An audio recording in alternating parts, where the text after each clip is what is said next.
Day 2 of the FNB Dusi Canoe Marathon takes the paddlers from Dusi Bridge down to Inanda Dam. 46 kilometres. It's hot today after yesterday's cooler conditions, and it's a paddler's day today. Andy Burkett and Lance Keim have 3 minutes and 37 seconds over Hank McGregor and Jasper Mocker.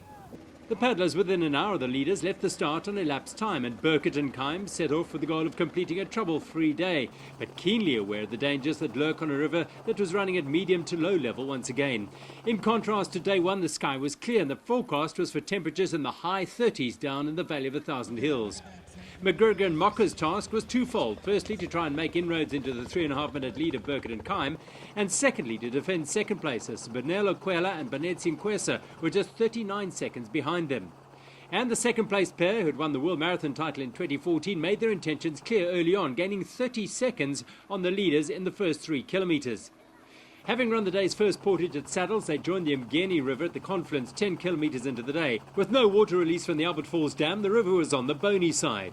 And it was costly for Kwela and Banetsi, who bent a rudder before the Ngumeni portage and lost all the time they'd made up in catching McGregor and Mocker on the first half of the race. The young Moy River pair of brothers Andrew and Alan Houston benefited from their misfortune.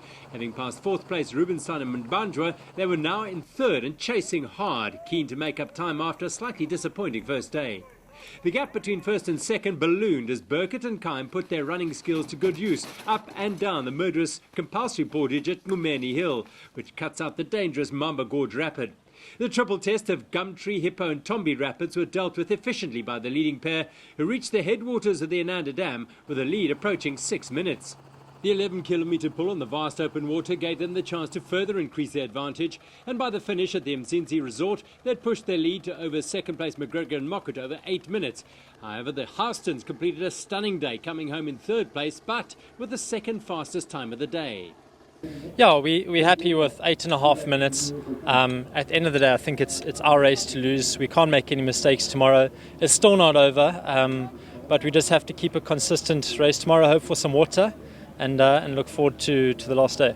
There was early drama in the women's race when leaders Abby Solms and Anna Koziskova were rammed by a boat shortly after the start and bent their rudder.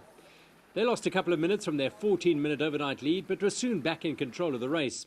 The big movers on the day were Jenna Ward and Vanda Kishley, the under-23 World Marathon champion. They relished the paddling day as they moved rapidly through the field. At gauging where Solms and Koziskova were fortunate not to suffer major damage when the nose of their boat hit the rocks at the bottom of the weir.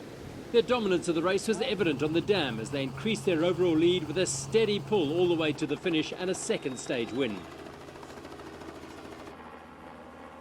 The battle behind them was intense, with Ward and Kishley taking second ahead of juniors Kata Purchase and Kana Peak.